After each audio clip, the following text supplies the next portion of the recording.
Young farmer finds millionaire bride, clinging to tree on edge of cliff. What he does next. The wind howled through the pines, sharp and biting, as the last light of day slipped behind the ridge. In the quiet expanse of his mountainside ranch, Jack tightened the strap on his horse's saddle, patting its neck gently, while the animal drank from the trough beside the barn. The stars were just beginning to emerge, scattered like pinpricks across the velvet sky above him. It was peaceful, until a scream shattered the stillness. A woman's scream, desperate and raw, cut through the night air. Jack froze. "Help! Please, someone!" No, the voice was faint but unmistakable. His heart pounded as he dropped the saddle brush and ran, boots slamming against the dry earth, sprinting toward the sound that seemed to come from the south cliff. The sheer drop-off at the edge of his land, where the woods thinned and gave way to nothing but deadly emptiness. When he reached the tree line, his breath came in ragged gasps. "Hello!" he shouted into the darkness. "Where are you?" Then he heard it. Not a scream this time, but a sob, followed by the faint creak of branches bending under pressure. He inched closer, flashlight beams slicing through the dark, and there she was, a woman, suspended over the abyss, clinging to a narrow branch, jutting precariously from the rock face. Her white dress shimmered faintly under the moonlight. Torn and smeared with dirt and blood, her fingers gripped the branch so tightly her knuckles gleamed pale in the dim glow. Below her, only shadows stretched endlessly into the void. Jack didn't hesitate. Dropping to his knees, he crawled to the edge, his stomach twisting, as he saw the branch bending with each of her trembling movements. It wouldn't hold much longer. "Hey!" he called out, his voice calm, despite the storm raging inside him. "I see you. You're going to be okay. I've got you." She looked up, her face etched with terror, tears streaming down her cheeks. "They tried to kill me," she choked out, barely audible. Jack grabbed the coiled rope tied to his belt, anchoring one end to a thick root nearby before looping the other around his waist. Without another word, he began easing himself down the cliffside, bracing his boots against the jagged rocks. When he was close enough, he extended his hand. "I'm Jack," he said firmly. "I've got you." Her eyes locked onto his, wide and wet with fear. "Vivian!" she gasped. And then the branch cracked, a sickening, splintering sound that echoed through the canyon. "Now, Vivian!" Jack shouted. She let go, lunging toward him, and he caught her wrist just in time. For a moment, they hung there, suspended between life and death, until inch by agonizing inch, Jack pulled her up to safety. As they collapsed onto solid ground, the broken branch plummeted into the darkness below, its shattering impact reverberating like a gunshot. But Vivian wasn't listening to the echoes. She was crying, trembling, clinging to Jack as though afraid he might disappear. That night changed everything for both of them. Vivian Rothel, the daughter of one of the wealthiest families on the East Coast, had been running for her life, forced into an arranged marriage with Vincent Hale, a man whose charm masked a chilling ruthlessness. She'd fled the night before the wedding, but escape hadn't come easily.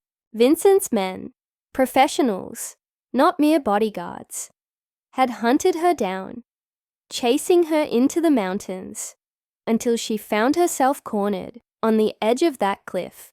Now, saved by a stranger who couldn't possibly understand the weight of what she carried, she faced a new kind of uncertainty.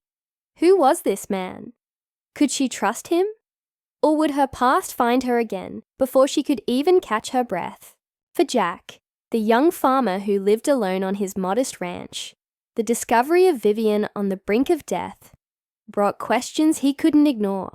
What had driven her to such desperation? Why did powerful men want her silenced?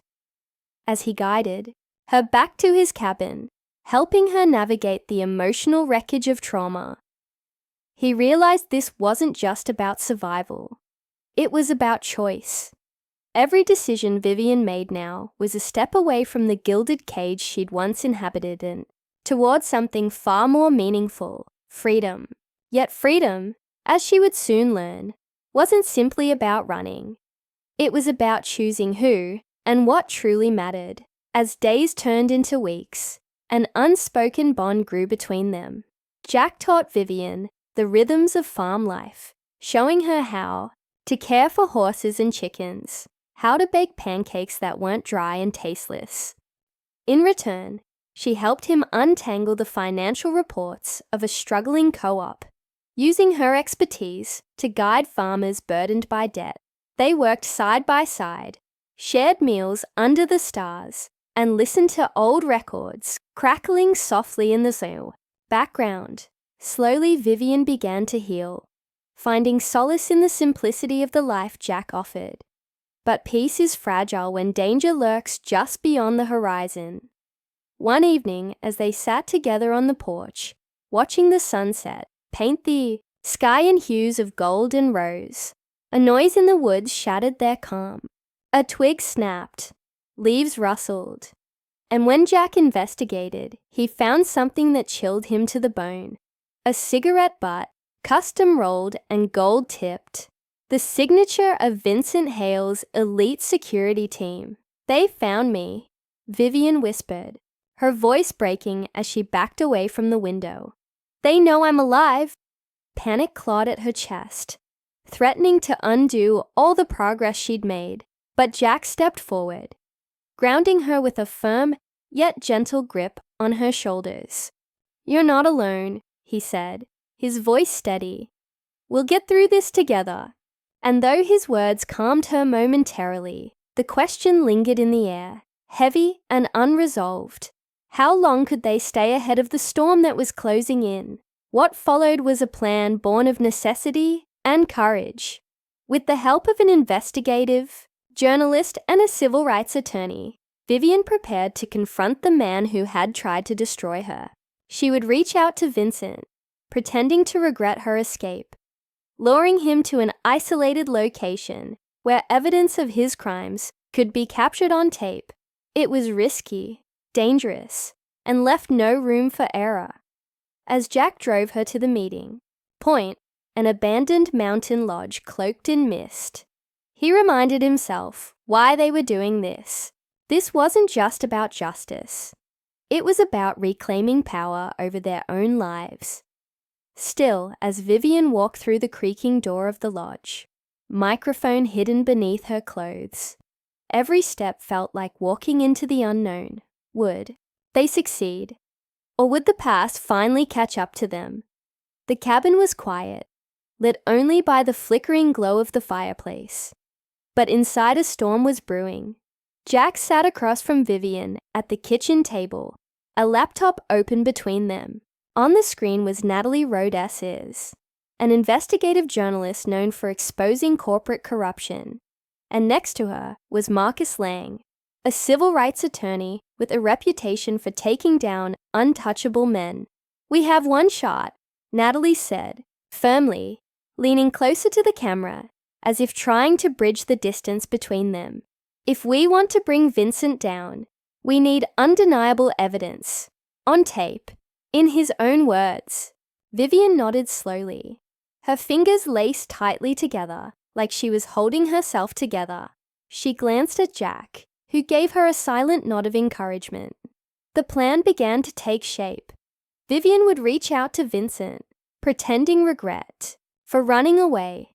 She'd set up a private meeting at an isolated location, a mountain lodge long abandoned by tourists, but quietly rented under Marcus's name for this sting operation. Every detail mattered now. One wrong move could unravel everything they had worked toward. That night, after the call ended, Vivian stared into the fire, her mind racing. Jack stayed close, wordlessly offering support.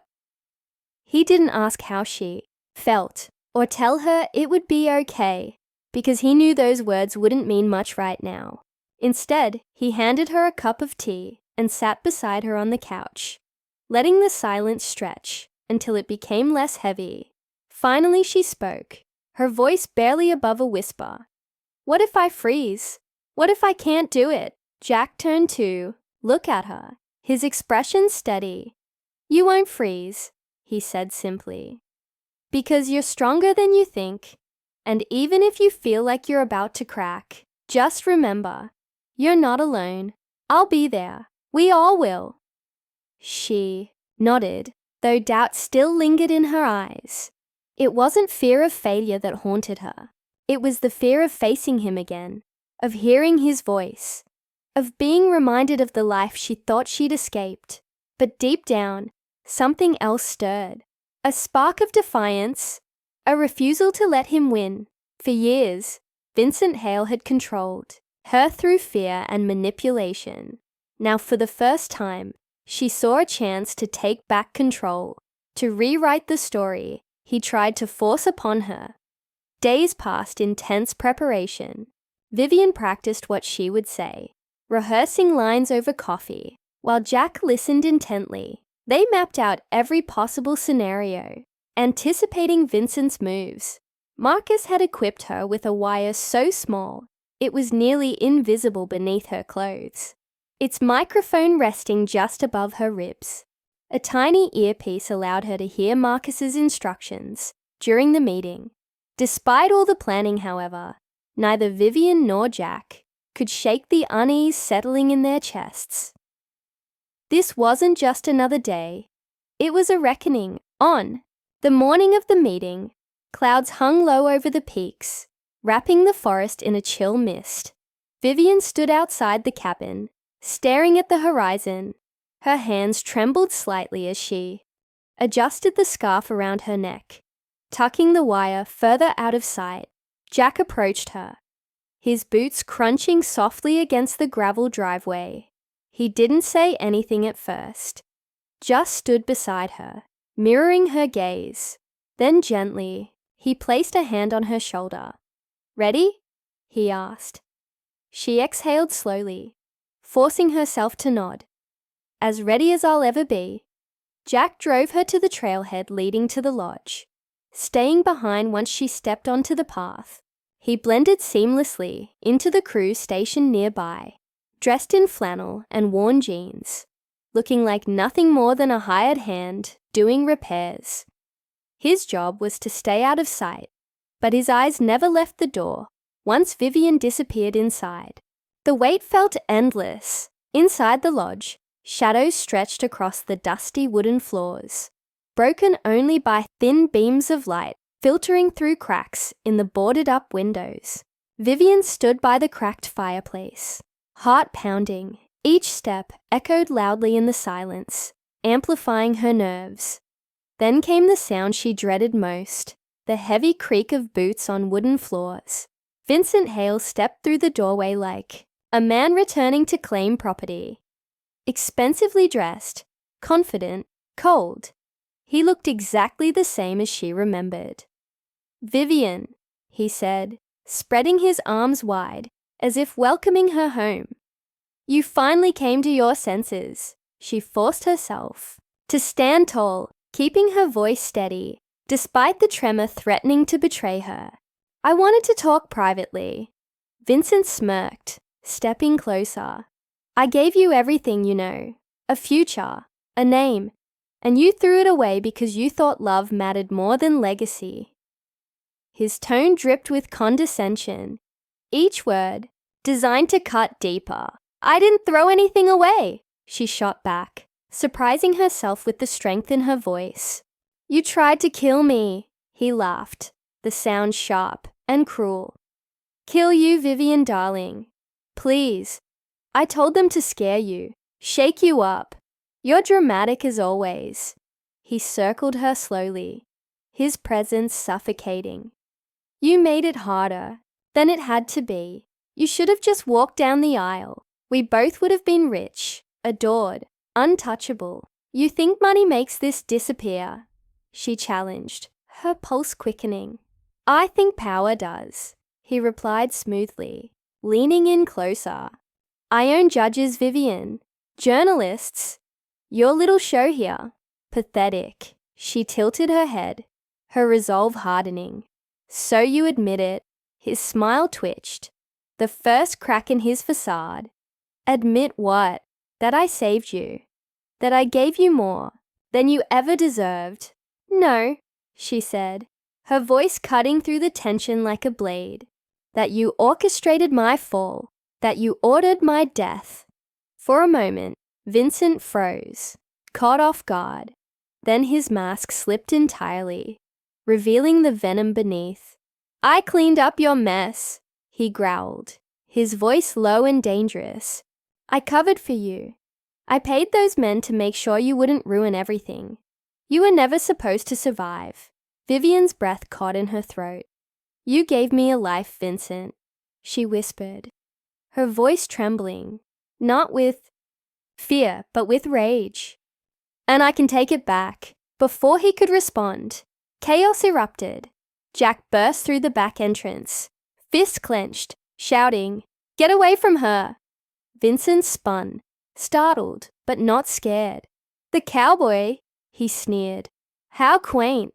He lunged toward Vivian, grabbing her arm with enough force to bruise. She yelped, but the sound was drowned out by the sudden blare of sirens. Police flooded the lodge, weapons drawn. Freeze! Hands where we can see them! Vincent released Vivian instantly, trying to backpedal, but it was too late. Marcus rushed in, holding the recording device aloft. We got it all, he announced. Every word. As officers moved to cuff him, Vincent's eyes widened in realization. It was over. Later that evening, Vivian collapsed into Jack's arms, her body shaking, not from fear, but from release, from the weight finally falling. Away. You did it, Jack whispered, holding her close. No, she corrected, her voice steady now. We did. But even as they celebrated their victory, questions lingered. Who else had Vincent hurt? How many lives had he destroyed without anyone noticing? And what about Vivian's family? Would they face consequences for enabling his schemes? These uncertainties weighed heavily on her mind as she gazed out the window at the darkened forest. Justice had been served, but the scars ran deep. Over the following weeks, news of Vincent's arrest rippled through the world like a seismic shock. Headlines screamed his name in bold, unforgiving print. Vincent Hale, billionaire or beast. Video footage of him being led out of a courthouse in cuffs looped endlessly, framed by flashing cameras and reporters shouting questions. He no longer had the luxury to ignore. Social media exploded. Hashtags trending overnight. For the first time, the polished image of a philanthropic mogul gave way to a much darker reality. A predator finally stripped of his illusion. Behind the fall, however, lay the quiet courage of a woman whose name remained legally sealed, but whose voice became the spark for something far greater than revenge. Vivian's story, shared anonymously, resonated across the globe. More women stepped forward. Some had been his assistants, others former romantic partners, interns, or employees from companies absorbed into his empire. Their stories were nearly identical. Meticulously controlled lives, threats hidden beneath, smiles, rewards dangled in exchange for silence.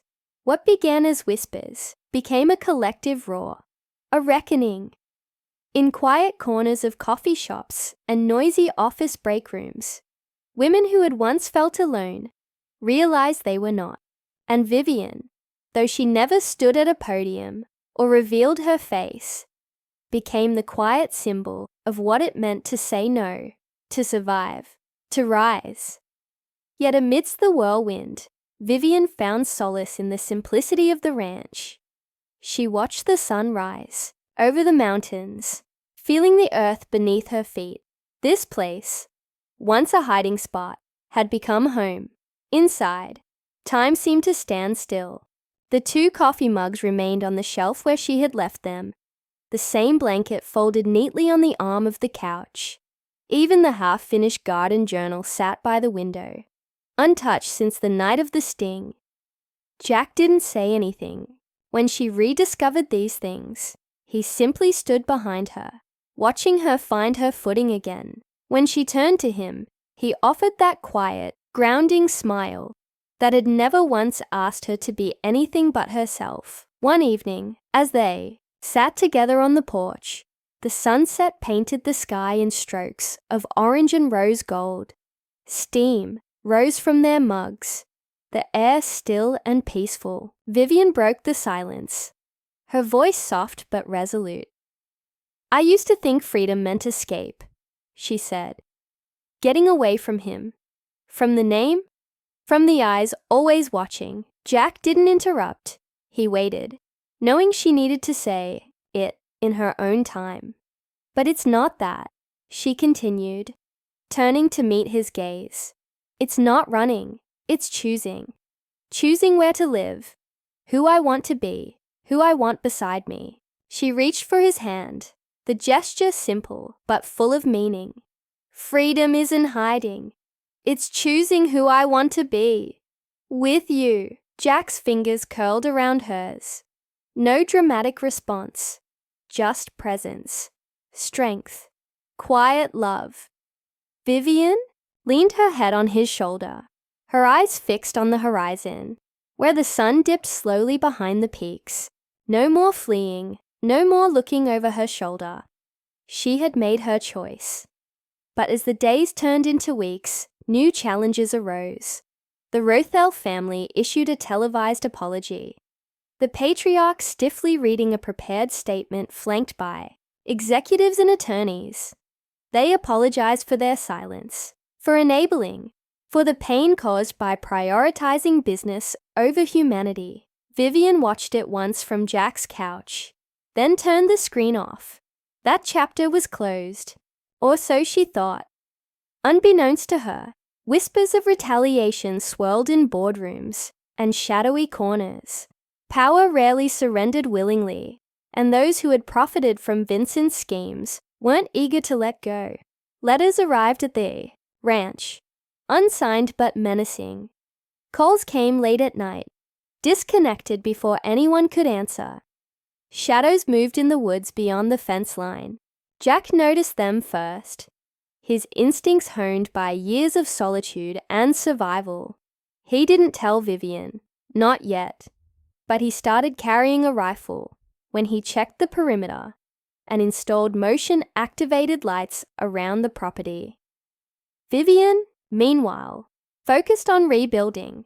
She poured her energy into transforming the ranch into something more than just a refuge. With Jack's help, she expanded the co-op initiative, bringing struggling farmers together to share resources and knowledge.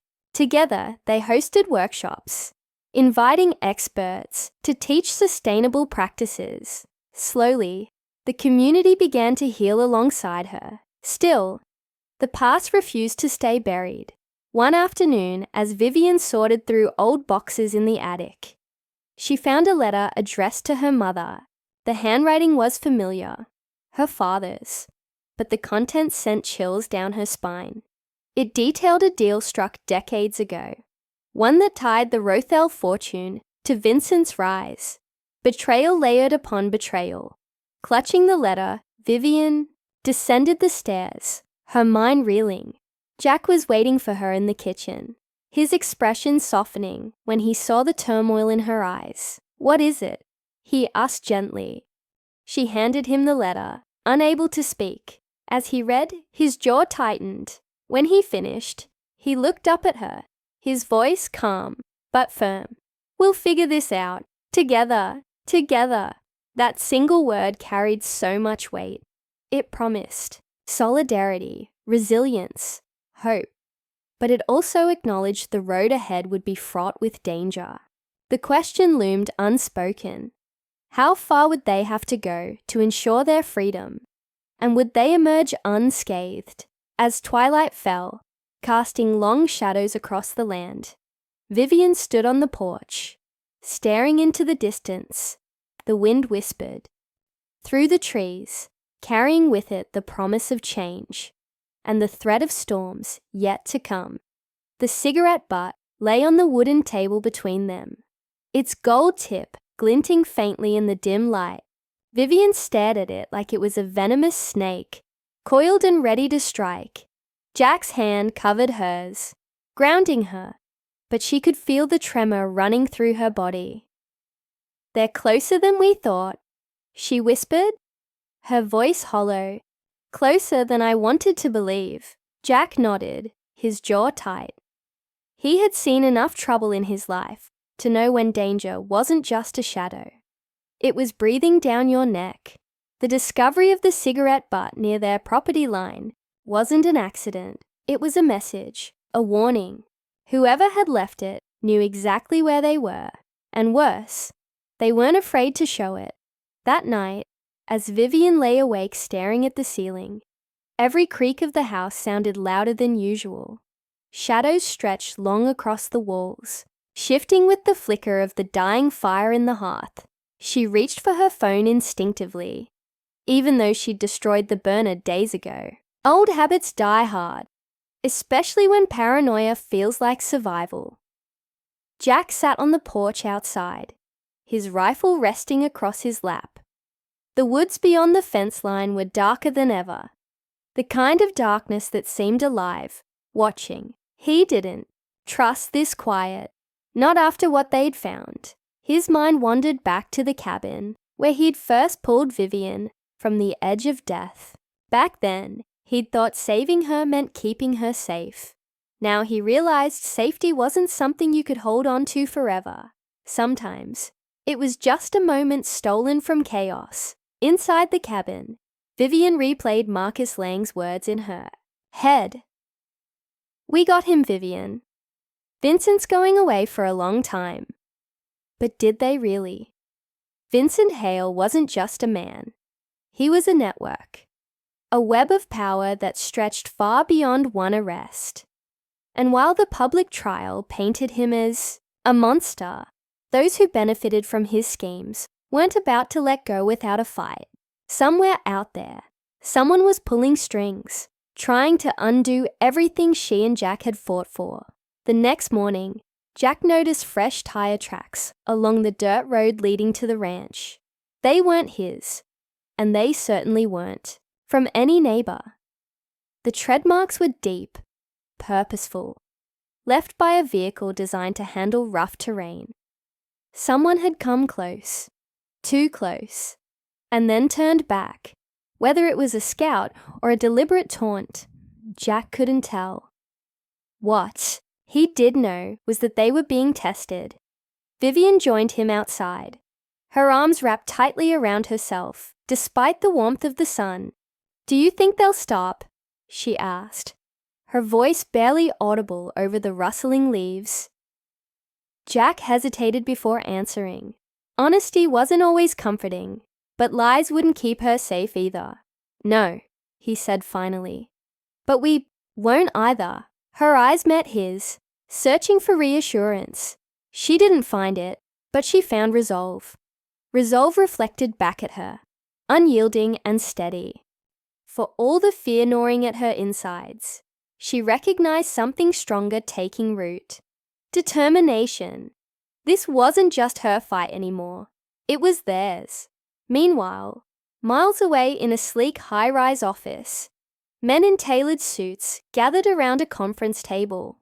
Screens displayed documents, financial records, and surveillance photos, all evidence of connections linking Vincent Hale to powerful institutions. Some of these men had worked with Vincent. Others had profited from his deals. None of them looked happy. "We can't afford another scandal," one of them muttered, tapping a pen against the polished surface. "Not now, not with the merger pending." Another leaned forward, his expression cold. "Then we clean up the mess. Permanently." The room fell silent. the weight of his words hanging heavy in the air. Cleaning up the mess meant silencing anyone who could expose the truth. Vivian Rothel's name appeared on a whiteboard at the front of the room, circled twice. Beneath it, scribbled hastily, were 2 words: Containment Protocol. Back at the ranch, Vivian began noticing small changes. Mail arrived late, or not at all. Phone calls to suppliers went unanswered. Even the local feed store, usually reliable, suddenly ran out of grain. At first, she dismissed it as coincidence. Then she saw the graffiti on the barn door one morning.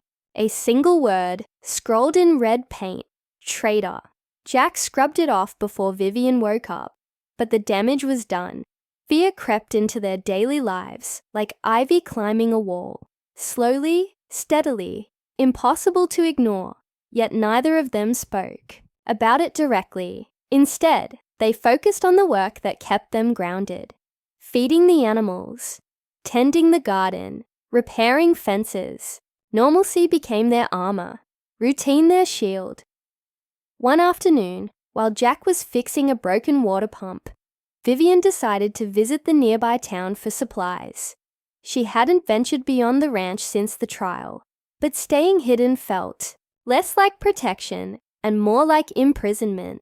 As she drove down the winding mountain roads, she rolled down the window, letting the crisp air fill the car. Freedom still tasted sweet, even if it came with risks. The town square was bustling with activity: a farmer's market, children chasing each other through the park, old men playing chess under the shade of oak trees. For a moment, Vivian allowed herself to imagine a life untouched by shadows.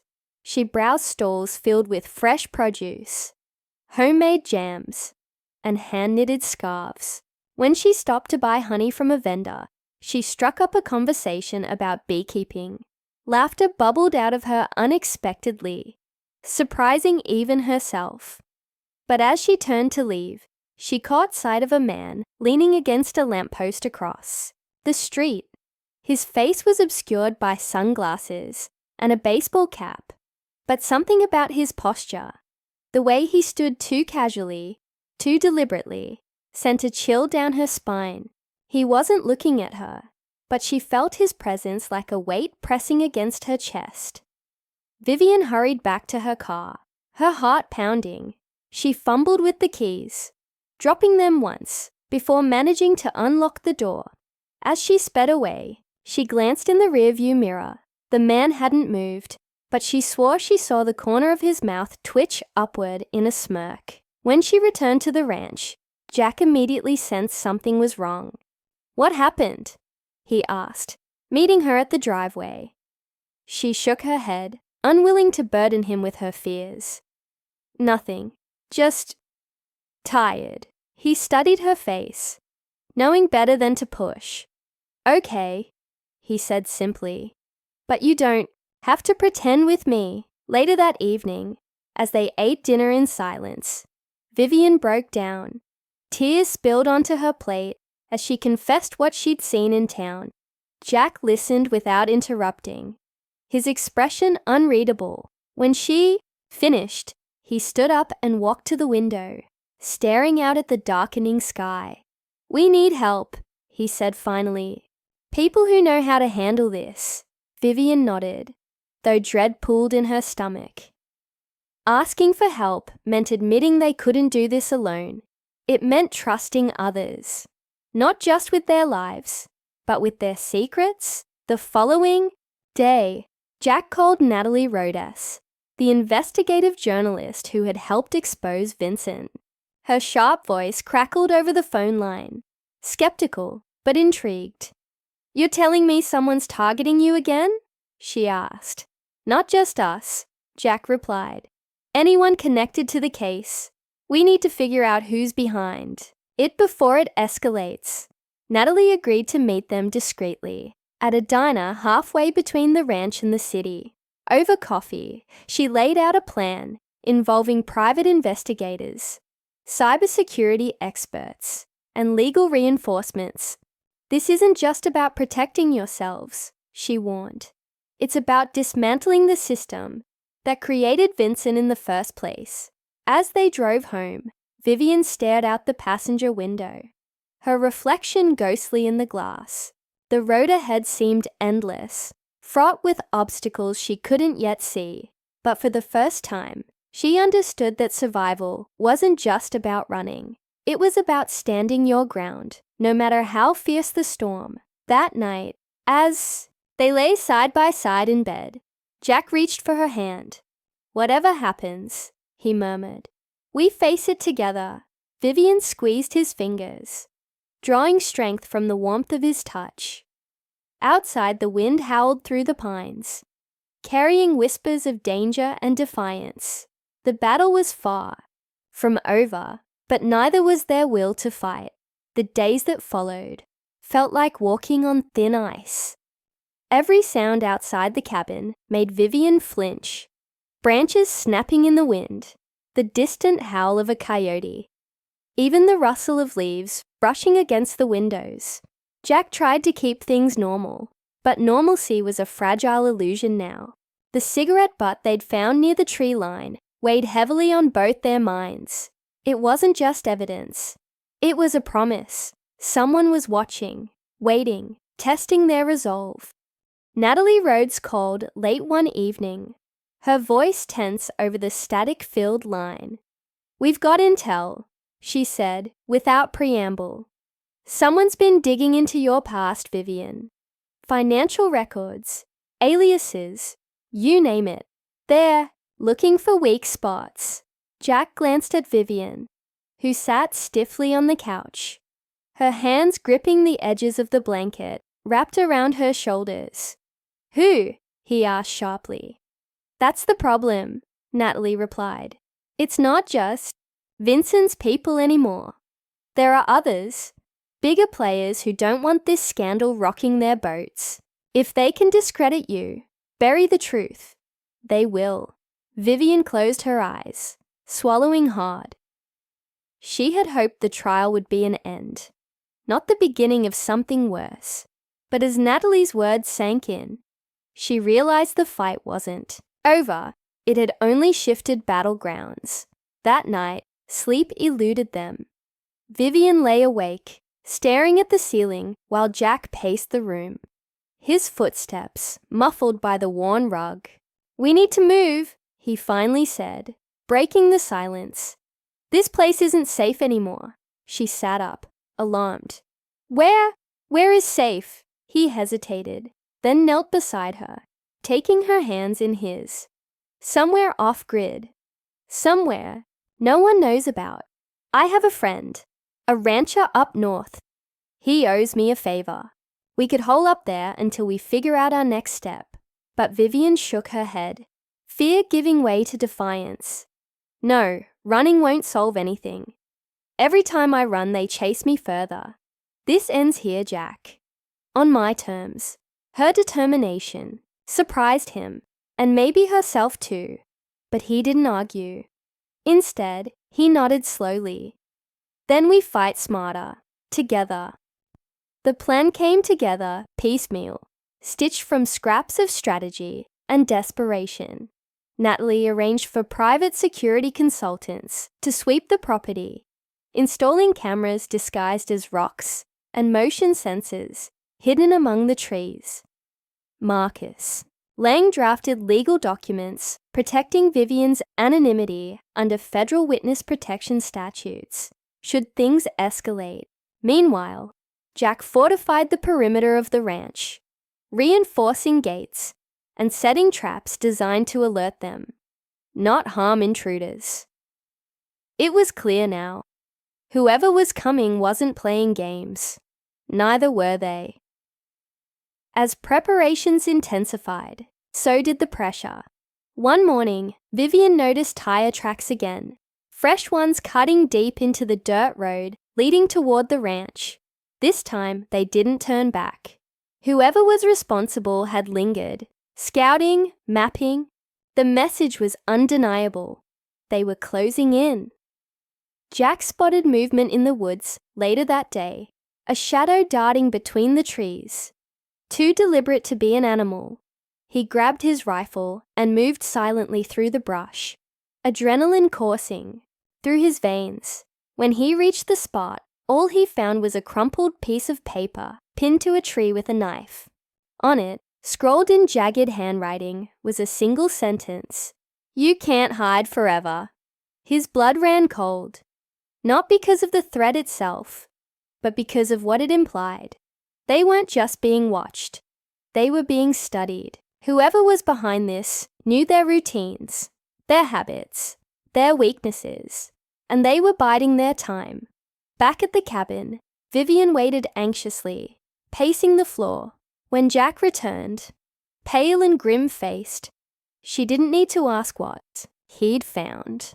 His expression told her everything. She sank onto the couch, trembling. "What do we do now?" she whispered. He set the note down on the table, careful not to touch it directly. "We bait them." Her head snapped up. "What?" "They think. They know us," he explained, his voice low and steady. "They think they've got us cornered. So let's give them exactly what they expect. A target. But on our terms." Vivian stared at him, uncertainty warring with trust. "And if it goes wrong?" "It won't," he said firmly, though his eyes betrayed the flicker of doubt he refused to voice. "Because we'll be ready." The setup took hours, every detail meticulously planned. They rigged the barn with tripwires connected to flares, ensuring any intruder would announce their presence. Inside the cabin, they created decoys, lights left on, a radio playing softly to suggest someone was home. Then, under cover of darkness, Jack and Vivian slipped out, retreating to a hidden vantage point deep in the woods where they could observe without being seen. From their perch, they watched the world hold its breath. The forest was eerily still, the usual hum of insects muted, as if nature itself sensed the storm brewing. Vivian clutched the small handgun Jack had insisted she carry, her palms slick with sweat despite the chill in the air. Beside her, Jack held a pair of binoculars, scanning the horizon for any sign of movement. Hours passed, each minute stretching longer than the last. Just as exhaustion began to creep in, a faint glow appeared in the distance. Headlights, weaving cautiously along the dirt road. Vivian's breath hitched. "They're here," Jack nodded, adjusting his grip on the rifle slung across his shoulder. "Stay low. Don't move unless I say so." The vehicle stopped at the edge of the property, its engine idling. Two figures emerged, silhouetted against the dim light of the dashboard.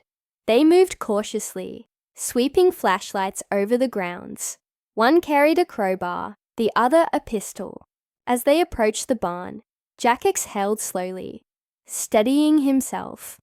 Almost there. Suddenly, a flare erupted from the barn, bathing the area in bright red light. The men froze, momentarily blinded. That's when chaos broke loose. Shouts echoed through the night as reinforcements spilled out of the shadows. More men than either Jack or Vivian had anticipated. Gunfire cracked through the air, bullets ricocheting off metal and splintering wood. Jack cursed under his breath. "They brought backup!" Vivian's heart pounded wildly as she scanned the scene below. "What do we do?" "We stick to the plan," he growled, though his jaw was clenched tight.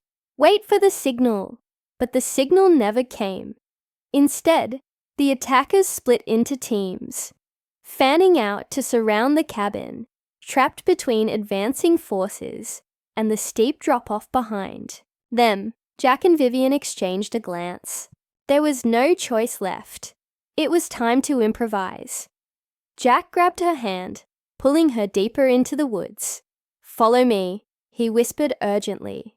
"Stay close." As they fled, the forest seemed alive with danger. Branches clawed at their faces, roots threatened to trip them, and the distant shouts grew louder. Behind them, The glow of flashlights pierced the darkness. Relentless and unyielding, Vivian stumbled, catching herself just before falling, and Jack yanked her upright, his grip firm but gentle. "Keep moving!" Ahead, the terrain sloped sharply downward, leading toward the cliffs, the very place where this nightmare had begun. For a moment, panic gripped Vivian. Had they led themselves straight into a trap? Or was this their only chance? Jack slowed as they neared the edge, peering over cautiously. Below, the makeshift platform he'd built jutted precariously into the void, illuminated faintly by moonlight. An idea sparked in his eyes. Dangerous and desperate. "Trust me," he said, turning to Vivian. She hesitated, her chest heaving, tears streaming down her face. Trust. It was a word she'd fought, so hard to reclaim, yet now it felt heavier than ever. But as she looked into Jack's steady gaze, she nodded. Whatever happened next, they would face it together. With a deep breath, Jack stepped onto the platform. Testing its strength, it creaked but held. Behind them, the sounds of pursuit grew. Closer. Time was running out as Jack and Vivian reached the edge of the cliff. Their breaths ragged from the sprint, they froze. The platform Jack had built, the one meant to symbolize hope and new beginnings, was no longer empty. Two figures stood there, silhouetted against the moonlight. One was a man in a dark suit, his posture rigid and commanding. The other was a woman, her face obscured by shadows, but her presence unmistakable.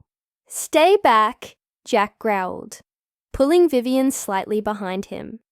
His grip tightened on the knife he'd brought, though it felt woefully inadequate against the guns holstered. At the man's side, the suited figure raised his hands slowly, palms out in a gesture of mock surrender. "Relax, cowboy," he said, his voice smooth and cold. "We're not here to hurt anyone." Vivian's knees buckled, and Jack steadied her with an arm around her waist. She recognized that voice instantly.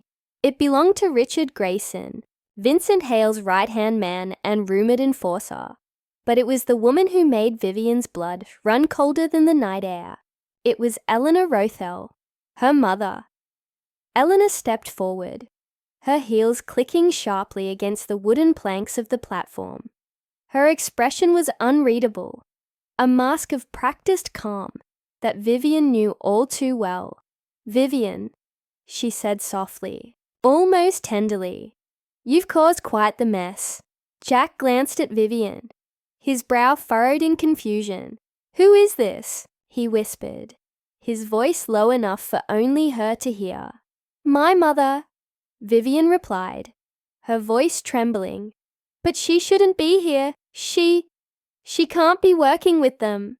Richard smirked, clearly enjoying the chaos unfolding before him.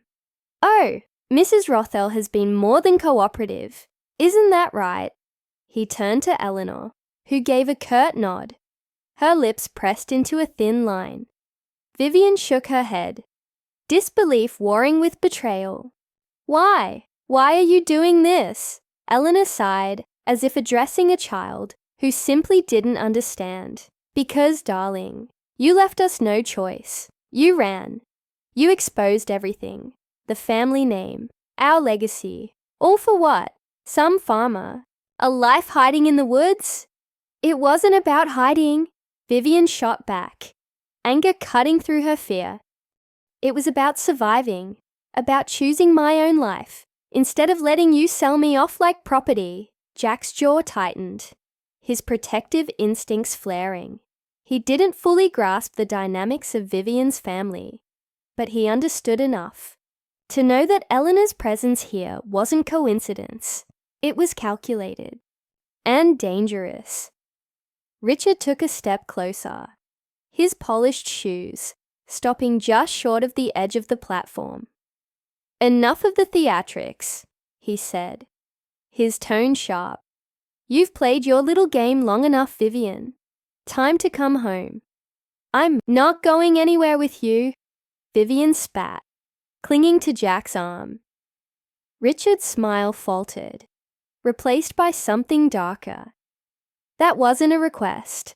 Before either Jack or Vivian could react, the sound of engines roared in the distance. Headlights pierced the darkness, illuminating the trees as multiple vehicles sped toward the cliff. Jack cursed under his breath. They were surrounded. Eleanor crossed her arms, her gaze icy. You should have listened, Vivian. Now we'll have to do this the hard way. Jack scanned the scene, his mind racing. There was no way out, not without risking both their lives. But surrender wasn't an option either. Not after everything they'd fought for. We need to split up, he muttered, urgently to Vivian.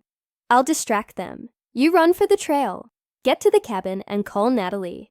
She'll know what to do. No, Vivian protested, gripping his sleeve tighter. I'm not leaving you.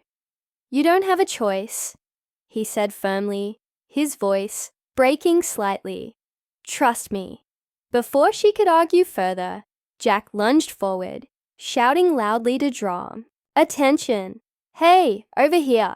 The sudden movement startled everyone, including Richard and his men, who immediately turned their weapons toward Jack. In the chaos, Vivian hesitated, torn between staying and obeying Jack's orders. Her heart screamed to stay, but her feet betrayed her, carrying her toward the dense cover of the forest. Each step felt like betrayal, but she forced herself to keep moving, clutching the handgun Jack had given her earlier. Behind her, gunshots rang out, echoing through the valley. Vivian stumbled, tears blurring her vision, but she didn't stop. She couldn't. Not when so much depended on her reaching help. Back at the cliff, Jack faced off against Richard and his men, outnumbered and outgunned. He moved quickly, using the terrain to his advantage, dodging bullets as he led them away from Vivian's path. For every moment of fear, there was a flicker of determination. This wasn't just about survival anymore.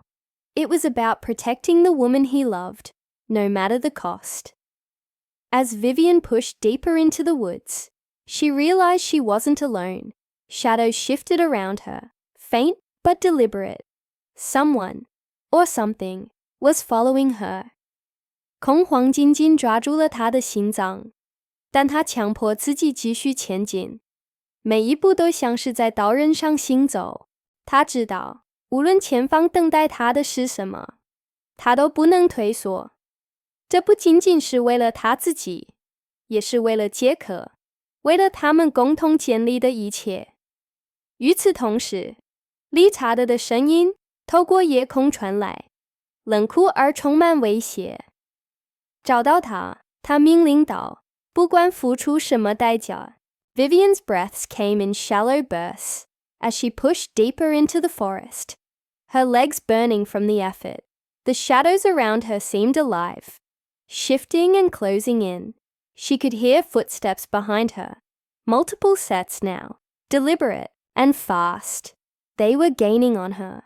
Her mind raced, torn between panic and determination. Jack had told her to run, to get help, but every step away from him felt like betrayal. Still, she forced herself forward, clutching the handgun tightly. In her trembling hands, ahead, the trail grew steeper, the ground slick with damp leaves. Vivian stumbled, catching herself just before falling. When she looked up, she froze. A figure stood in her path, silhouetted against the faint moonlight filtering through the trees. It was Eleanor, her mother. Her expression unreadable, but her eyes sharp with something Vivian couldn't place. Anger, fear, regret. Stop running, Vivian, Eleanor said, her voice calm but edged with steel. You can't win this. Vivian's heart pounded. Win what? You're working with them? With Richard. After everything they've done, Eleanor stepped closer, her heels sinking slightly into the soft earth. I'm protecting what's left of our family. Your choices have already cost us too much. If you come back now, we can fix this. We can make it right. Make it right. Vivian spat, her voice breaking. By going back to Vincent. By pretending none of this ever happened. It's not about Vincent. Eleanor snapped, her composure slipping for the first time. It's about survival. Do you think I wanted this life for you? But sometimes we don't get to choose. Before Vivian could respond, a twig snapped nearby.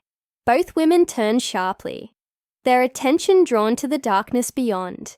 Figures emerged. Men in dark suits, guns drawn. Richard was among them, his cold smile glinting in the dim light. Enough talking, he said, his tone final. We're leaving. Now. Vivian backed away, her pulse roaring in her ears. She raised the handgun, her hands shaking, but her aim steady. Stay back, she warned, her voice stronger than she expected. Richard chuckled, unimpressed. Put the gun down, Vivian. You're outnumbered. She's not alone. A voice growled from behind them. Everyone turned to see Jack stepping out of the shadows. His rifle slung over his shoulder. His face was streaked with dirt, his clothes torn, but his eyes burned with defiance. Back off, he said, his voice low and dangerous. For a moment, no one moved. The tension was palpable, the air thick with the weight of what was about to happen. Then, without warning, Eleanor lunged forward, grabbing Vivian's wrist and twisting it until the gun fell from her grasp. I'm sorry, Eleanor whispered, her voice trembling. But I have to do this. Vivian stared at her mother, stunned. Before she could react, Richard signaled his men, who surged forward, grabbing both Vivian and Jack. They struggled, but the odds were against them. As they were dragged toward the waiting vehicles, Vivian caught Jack's eye. Despite everything, there was no fear in his gaze, only resolve. They were shoved into separate cars, the doors slamming shut with finality. Vivian fought against her, restraints, screaming Jack's name, but the sound was drowned out by the roar of engines. The last thing she saw before the car sped away was Eleanor standing at the edge of the clearing, her face pale and her hands clenched into fists. The ride was silent, save for the hum of tires on gravel. Vivian sat rigid, her mind racing. She didn't know where they were taking her, but she knew one thing. She couldn't give up. Not now. Not after everything she and Jack had fought for. Her thoughts turned to Natalie Rodes's, the investigative journalist who had promised to help if anything went wrong. Vivian prayed that somehow Natalie would find her. When the car finally stopped, Vivian was pulled out roughly and led into a dimly lit warehouse. Inside, the air was cold and musty, the walls lined with crates and machinery. Richard stood in the center, flanked by two of his men. He gestured for them to bring her forward. You've been a thorn in our side for too long, Vivian, he said, circling her like a predator. But tonight, it ends. Vivian lifted her chin, refusing to show fear. You think you can silence me? You think you can erase what I've exposed? Richard smirked. Exposing one man doesn't bring down an empire. You're just a pawn. Vivian. Always have been. Before he could say more, a loud crash echoed through the warehouse. Everyone turned toward the source. A side door burst open, and armed officers poured in, shouting orders. Drop your weapons! Hands where we can see them! Chaos erupted. Shots rang out as Richard's men scrambled to fight back. But the officers were prepared. Vivian ducked behind a stack of crates, her heart pounding. Amid the chaos, she spotted Jack, his rifle raised as he provided cover fire. Their eyes met briefly, and she nodded, mouthing the words, Thank you. As the dust settled, Richard and his remaining men were subdued, handcuffed, and led away. Vivian ran to Jack, throwing her arms around him. For a moment, they simply held each other, relief washing over them like a wave. But the unexpected twist came moments later. As Vivian turned to thank the officers, she noticed one of them lingering near the edge of the room. It was Eleanor. Her mother had followed them, her expression unreadable. When their eyes met, Eleanor stepped forward, holding out a small device, a recording device. "I've been gathering evidence," Eleanor said quietly, her voice trembling. "Not just on Richard, but on everyone involved, including myself." She handed the device to Vivian. "It's time to end this, for good." Vivian stared at her mother, stunned. "Why?" Eleanor's eyes filled with tears. "Because I realized I was losing the only thing that mattered, you." As the officers escorted Richard and his men away, Vivian held the device tightly, her mind racing. The battle wasn't over yet, but for the first time, she felt truly free. Free to choose her own path, to fight for justice, and to build a future with the people she loved.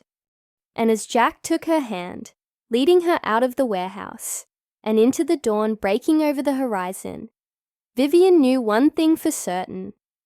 No matter how far they had fallen, they had found their way back to the light, together. As the sun rose over the cliffs, casting golden light across the valley, Vivian took a deep breath, feeling the weight of everything they had endured lift from her shoulders.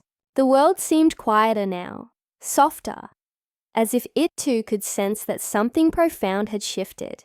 Jack stood beside her, his hand warm in hers, and Lily giggled behind them, chasing a butterfly that danced lazily on the breeze. It was a moment neither of them had dared to dream of during the darkest days. But here they were, standing together at the edge of a cliff that once symbolized death, but now represented life. Eleanor Rothel's betrayal still lingered in Vivian's mind, but it no longer stung with the same sharpness. After Vincent's arrest, Eleanor had disappeared from public view, retreating into obscurity.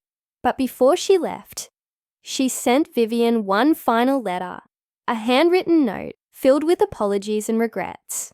"I thought I was protecting us," Eleanor wrote, her handwriting shaky, "but I realize now that I failed you long before this." Vivian hadn't responded, unsure if forgiveness would ever come. What mattered most was that Eleanor's evidence had helped seal Vincent's fate, ensuring that others like him couldn't hide behind wealth and power anymore. The trial had been grueling, exposing layers of corruption that reached far beyond Vincent Hale. Men and women who had profited from his schemes were called to testify, their carefully constructed facades crumbling under scrutiny. Some pleaded guilty, hoping for leniency. Others fought until the bitter end, only to be convicted alongside their former leader. The media dubbed it the Fall of Titans, and while Vivian stayed out of the spotlight, her name became synonymous with courage. She wasn't just a survivor, she was a catalyst for change.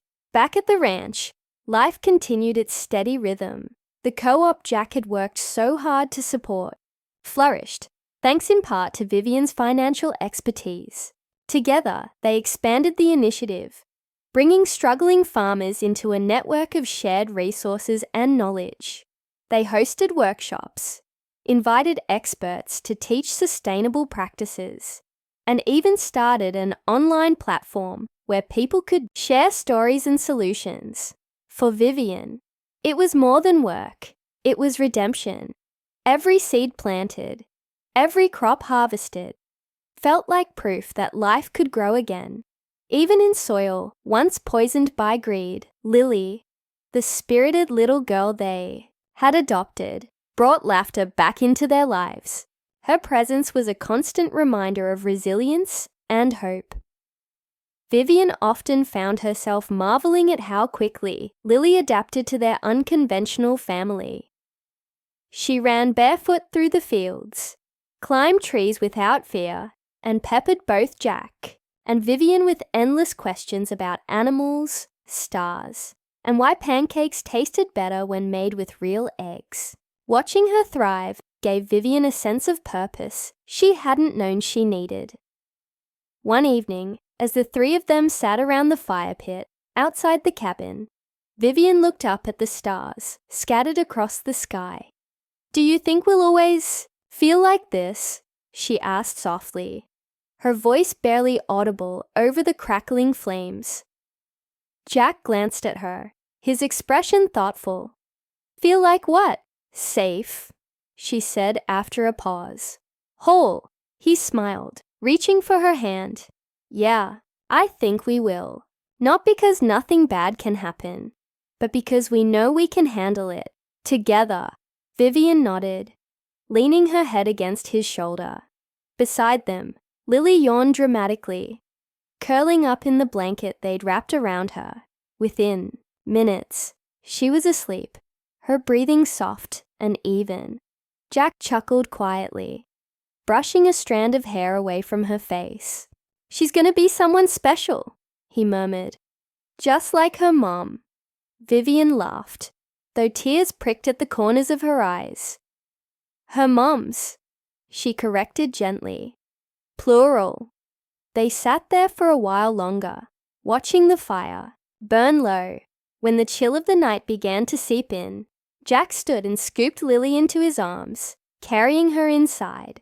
Vivian followed, pausing briefly to look back at the horizon. The valley stretched endlessly before her, bathed in moonlight. Somewhere in the distance, an owl hooted, its call echoing through the silence. For the first time in years, she didn't flinch at the sound. Instead, she smiled, closing the door behind her. The next morning, Vivian woke early, unable to shake the restless energy coursing through her veins. She dressed quickly, pulling on jeans and a sweater, and stepped outside. The air was crisp, carrying the scent of pine and damp earth. She wandered toward the cliffs, her boots crunching softly against the gravel path. The wooden platform Jack had built stood solidly against the backdrop of rolling hills. Its simplicity, a testament to strength and renewal. She walked to the railing, resting her hands lightly on the weathered wood. Below, the valley unfolded like a painting, fields of gold stretching toward the horizon, dotted with clusters of trees and winding rivers that shimmered in the sunlight. She closed her eyes, letting the wind brush against her face, and remembered the night she had clung to that fragile branch, certain she wouldn't survive. Now, standing here, she realized how much she had changed, not because of the fall, but because of the climb back up. When she opened her eyes, she saw Jack approaching, 2 mugs of coffee in hand. He handed her one, his smile warm and familiar. "Couldn't sleep either." She shook her head, taking a sip of the steaming liquid. "Too many thoughts." He leaned against the railing beside her, gazing out at the view. "Good thoughts or bad ones?" "Good," she admitted after a moment, mostly wondering what comes next. Jack tilted his head, studying her profile. "What do you mean?" "I mean, we've done everything we set out to do. Vincent's gone. The co-op's thriving. Lily's happy. So now what? What's our next chapter?" He chuckled softly, setting his mug down. "You make it sound like a book." "It kind of is," she replied, smiling faintly. "And I want to know how it ends." Jack straightened, turning to face her fully. His expression was serious now, his blue eyes reflecting the vastness of the sky behind him. "It doesn't end," he said firmly. "Not unless we let it. Life isn't about endings, Vivian. It's about beginnings. And right now, we've got a whole lot of them ahead of us." Vivian felt a lump rise in her throat, her chest tightening with emotion. She reached for his hand, intertwining their fingers. Promise me something, she whispered. Anything. That no matter what happens, we'll keep choosing each other. Every single day, Jack nodded, his grip firm but gentle. Every single day, he echoed. No matter what. They stood there for a while longer, watching as the sun climbed higher in the sky, painting the world in hues of orange and pink. Behind them, the sound of Lily's laughter drifted through the air as she played in the yard, her voice carrying the melody of innocence and joy. In that moment, surrounded by love and possibility, Vivian knew they had already written the most important part of their story. Not in words, but in choices. Later that afternoon, they gathered in the kitchen, preparing lunch together. Vivian chopped vegetables, while Jack stirred a pot of soup on the stove. Lily sat at the table, drawing pictures of horses and flowers, her tongue sticking out in concentration. The scene was ordinary, mundane even, but it held a beauty that neither of them had taken for granted before. Sometimes, the simplest moments carried the deepest meaning. As the days turned into weeks, Vivian found herself thinking less about the past and more about the future. She started sketching designs for a new barn, one large enough to host community events and educational programs. Jack teased her about becoming an architect, but his pride was evident in the way he listened to her ideas, nodding along and offering suggestions. Together, they dreamed bigger than either of them had imagined possible. One evening, as they sat on the porch watching the sunset, Vivian turned to Jack with a mischievous grin. "Remember that rope bracelet you wear?" He glanced down at his wrist, chuckling. "How could I forget? It's practically part of me now." "Well," she said, pulling something small from her pocket. "I made another one." Jack raised an eyebrow, intrigued. She placed the bracelet in his palm, a delicate chain woven from strands of silver and gold, tiny charms dangling from each link. One charm was shaped like a horse, another like a flower, and the third was a miniature key. "For freedom," she explained softly, "and for home." Jack stared at the bracelet, his throat tight with emotion. Without saying a word, he slipped it onto his other wrist, next to the original rope band. Then he pulled Vivian into his arms, holding her close as the last rays of sunlight faded into twilight. In the months that followed, their lives continued to unfold, like chapters in a story still being written. Challenges arose, of course. Storms battered the mountains, crops failed, and old fears occasionally crept back in. But through it all, they faced everything side by side, their bond stronger with each passing day. The ranch became more than just a place to live. It became a sanctuary, a testament to resilience and love. And so, as the seasons changed and the years rolled by, Vivian, Jack, and Lily built a life rooted in choice, courage, and connection. They proved that even the darkest cliffs could lead to the brightest beginnings, and that sometimes the hardest falls taught you how to fly. Their story wasn't perfect, nor was it without scars, but it was theirs. And in the end, that was all that mattered.